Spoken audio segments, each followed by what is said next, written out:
برخبدم میوان خوشی برس نفع عبدالله اندام کمیته ناوندیه پارتا دموکراتا کردستان سوریه سلاورس برس نفع بلا از دست بکیده نرخاندن و بهایته جل درخستنا کنگره 14 یه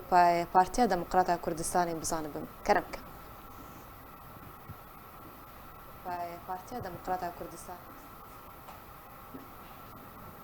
برس نفع جناب سروک دکم از پیروزباهی هردو جیگریوی دکم از پیروزباهی گلی کرد دکم بدام از راندنا کنگره 14 پارتی دموکراتی کردستان سوریه کردستان عراق راستی جيش نازیه گوده قناغه هذا قناغه كقل کی زحمت قال لك استيار و دنيا وعالم ترى ضربه صبي وخاصه عراق ترى ضربه صبي يعني عراق دالوزي ترى ضربه صبو قال لك زحمت حتى قريب الحكومه فا ورئيس جمهوريه دس نشان لكن بسبب حكمتها جناب سروك حكمتها بارتي ديمقراطي كردستان اف حكومتها هذا تشكيل كرن وسروك سروك كومارجي هذا دس نشان كرن هكذا حكمتها جنابي بنا بنا بلكي صالك دي وصالي دي شيء عراقيان كاريبانا ان حكومته دامزرين ونا رئيس سروك كومارجي دس نشان بكن ف دامزراندنا كونتري بارتي دي خناغه هذا براستي هيزكي دي هر كردكي هر جهكي جبر بارتي نه بارتيا هرم كردستان يعني كردستان عراقي ثانيه بارتي هيبي جي هيبي اميدا هر كردكي هر جهكي وتايبتي كردستان عراقي جبر كردستان إيرو بنجهكا ج بارتي دي كردستان يعني إيرو أساسا اگر كردستان عراقي بهيز بي اگر خرط بي اگر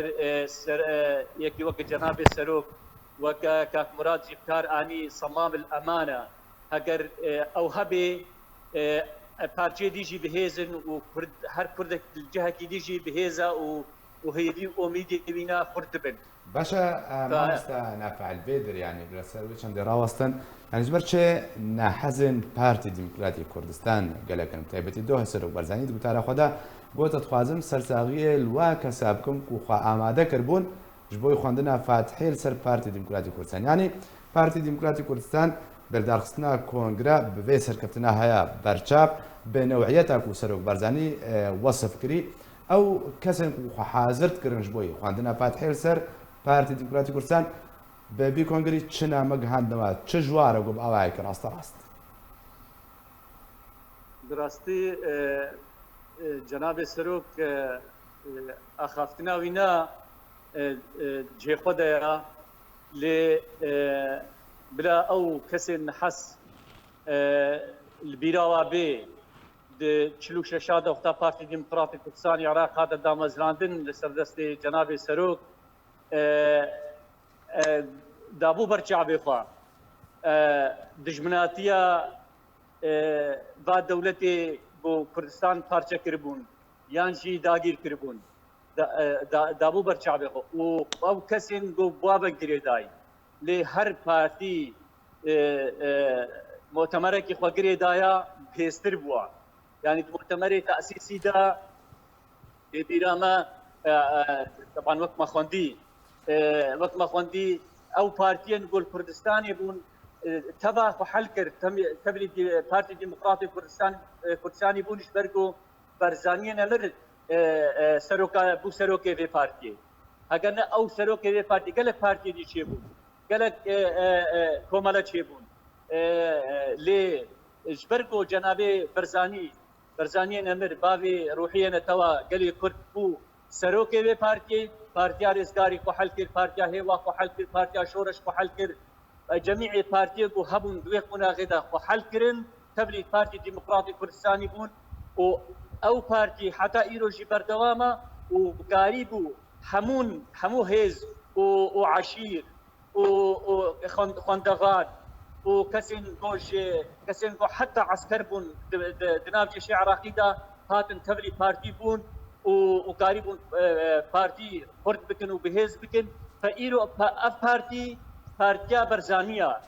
الروج بروش خرتر دبي وروج بروش هستر دبي وجناب سروق امتداد شوي مدرسة را أواكو برزانية نمر دامزران برس نافع بشلی در خستنا کنگره چاردهانی پارتا دموکراتا کردستان دی بکه چه قوناغی ده دنرینات ده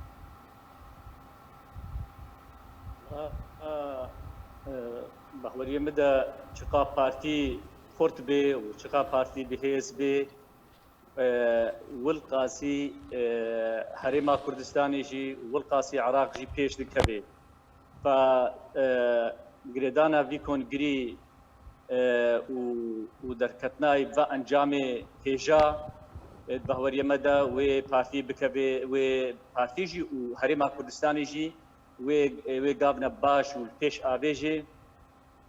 جبر هيدي وميد ملت كرد همو قريداين لسر بارتي ديمقراطي كردستاني عراق وهروها لسر جناب سروك فشقاسي بيش بكبي أف بارتيا هاني وشق برس نافع والقاسي هيدي وميد ملت ما بجيتين بله بردوامكم مامستا بردوامكم ف تبيرا هر کسی هر کردکی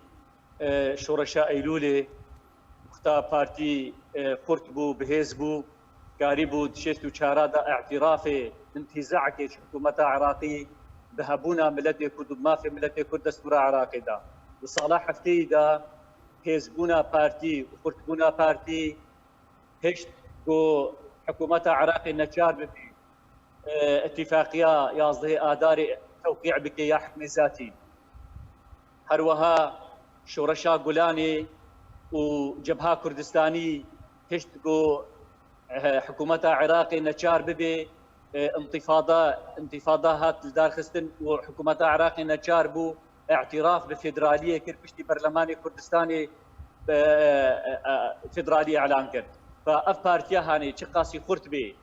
والقاسي ما في ملتي كرد بدست وطيفي ل ادبينم وكا ما مستوى مراد جيغود ام وك كردي سوري ام وك بارتي ديمقراطي كردستاني سوريا براسي جمع جيش نازيه قباقو بارتي ديمقراطي كردستاني عراق دوي قناغه هذا بفي جوشها وبفي خرطبونا هاني وبفي عافيتها شكون قري خدر درد تبي وبفي تيكاها بقياده خذا بقواعد خذا بجماهير خذا تف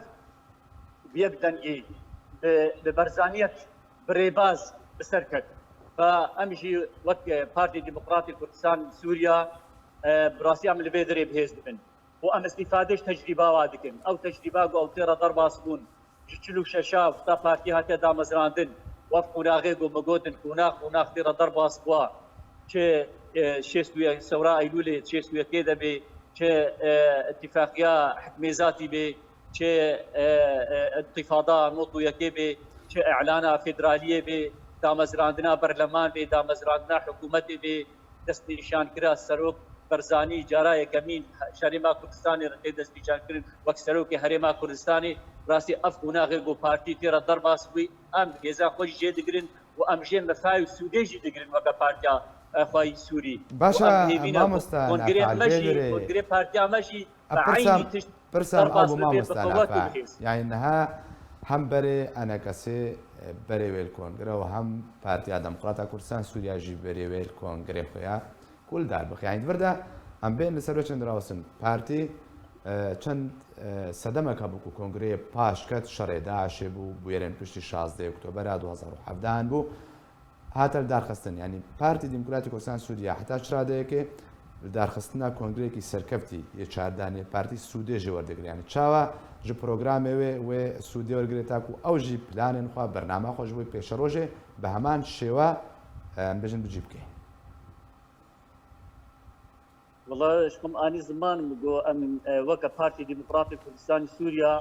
ام عيني نهج وعيني ريبازن ام هيفينا و ام جي قاربن كونغري خالدار بخن و كونغري ماجي بسركفتن وبهيز وخرت بي ضربة صغيرة زنابج متى اصلا جينين اصلا جي هنا البيشيا هر بارتي والبيشيا هر محطة قلت البيشيا تبي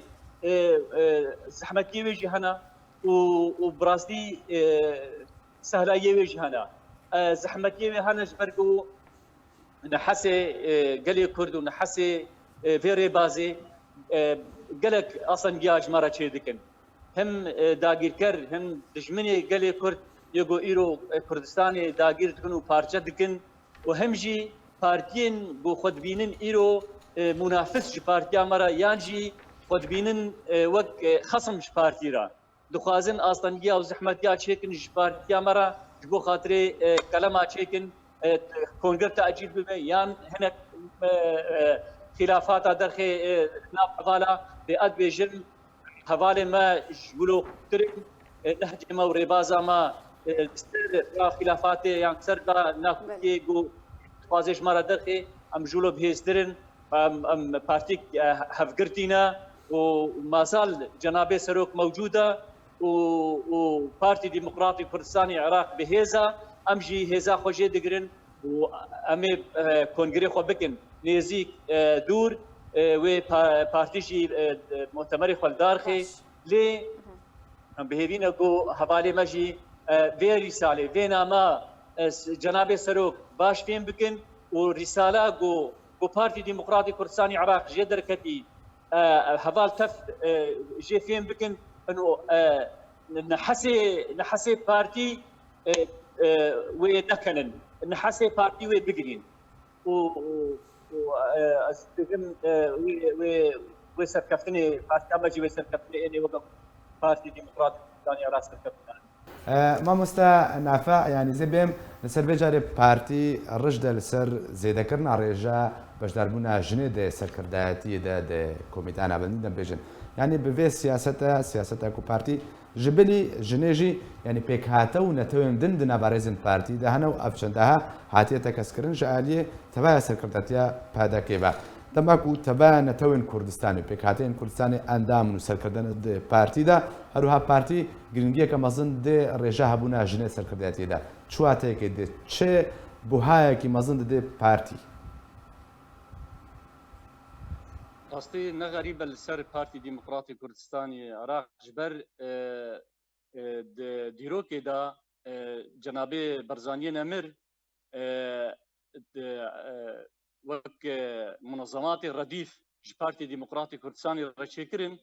وك اتحاد طلبة واتحاد الشباب واتحاد النسائي واتحاد علماء رجال الدين منظمات هاي الرديف بارتي رشيكربون ايرو روج وقتا رجا جني دناف ريزي بارتي دا زيادة دكي معناه كخوي قلكي مزند دي جبر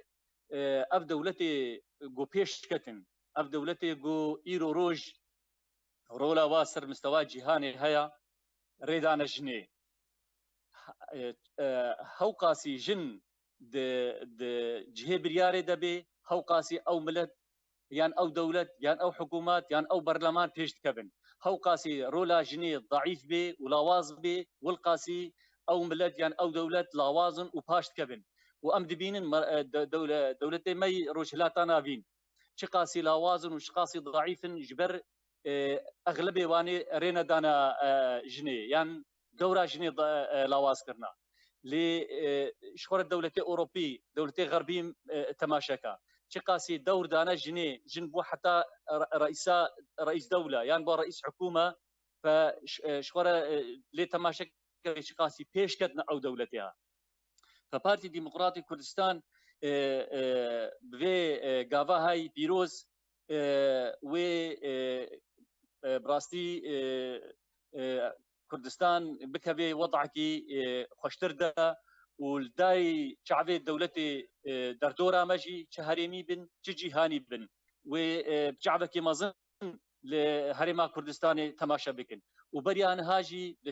برلماني كردستاني دجي رجاجني زيدكر بارتي هر وهاد يعني كانديدي وينا برانيا واني تقريبا جنبون هروهات حكومتي دشي رولاجني وريجاجني زي ذاكريا فحزب دشي عيني تشتا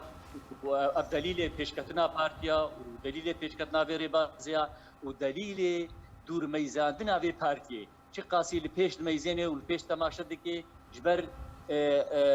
ديمقراطيه وعدالات ووقت بي وقت هذه مساواة ما بين الرجل والمرأة أفتشتي هاني تف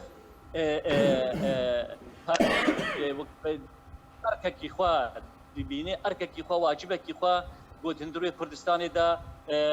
بجيبيني فأم شعبك قلكي برزو بلند لفيقا بهاد ميزانن وأم هيفينا بردوام بي يعني كونغرين تيدا وهكا برلماني جارادي تي رجاوا زيادة تربي هر شقا جن بيش كبي ولات بيش كبي. بله قالك سواس جبو ميواني من بريس نافع عبد الله اندام كوميتا نافنديا بارتا ديمقراطيا كردستان سوريا لسر بجدار بونا تو شروفين كوتا دانما